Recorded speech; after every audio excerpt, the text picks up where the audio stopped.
घर के बाहर इस तज़ीन व आराइश को देखकर ये पता नहीं चलता कि ये क्रिसमस, ईस्टर या थैंक्सगिविंग के लिए हैं। हालांकि ये इनमें से किसी भी त्यौहार के लिए नहीं है। लॉस एंजलिस के शहरी लैरी वुल्फ के लिए ये करंटीना में आसानी पैदा करने का एक तरीका है। Just to kind of cheer everybody up, everybody's home. सब लोग घरों में हैं तो ये उनका दिल बहलाने के लिए है और अब ये वक्त है कि हम सब कुछ मस्बत और आंखों को भला लगने वाला देखें। Different holidays at one time. कद्दूनुमा मिकी माउस ने एक मास्क पहना हुआ है। लॉस एंजलिस में हर एक पर लाजमी है कि वो वायरस से बचाव के लिए मास्क पहने। लैरी के पड़ोसी उसके घर के पास से गुजरते हुए मुस्कुरा देते हैं और इस छोटे से मगर अच्छी नीयत पर मबनी ध्यान बटाने की कोशिश पर शुक्रगुजार हैं। मेरा ख्याल है ये कुछ अनोखा सा है, मगर अच्छे मानों में। वो ये कहना चाहते हैं कि हम आपसे मोहब्बत करते हैं और हम एक कम्युनिटी हैं।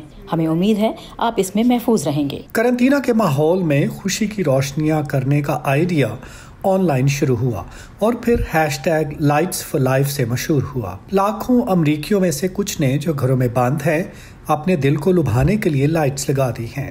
We all have, as I'm sure you do. मुझे यकीन है कि हम सब के बचपन में क्रिसमस की लाइट्स से जुड़ा कोई ना कोई यादगार लम्हा ज़रूर होगा और दुनिया भर में इस ड्रामाई वक्त में लोग कुछ लम्हों के लिए खुशी और शादमानी महसूस करते हैं।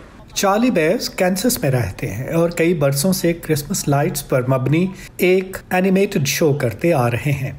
मौजूदा हालात में वो लोगों को लाइट्स और तारों की मदद से ऑनलाइन बड़े बड़े कुंभ में बनाना सिखाते हैं ताकि लोग शाम को उन्हें जलाकर खुश हों।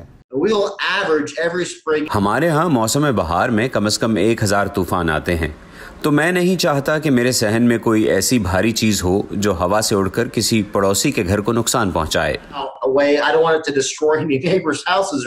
चार्ली ने अपने घर को रंग बिरंगी रोशनियों से सजाया है। सांस लें, पुरसुकून महसूस करें और सोचें कि हर कोई इन हालात से गुजर रहा है, आप अकेले नहीं। और याद रखें कि क्रिसमस लाइट्स का मकसद क्या है। इस मुश्किल वक्त में लोगों में खुशमिजाजी पैदा करना कि उन्हें एहसास हो कि ये सब गुजर ही जाएगा।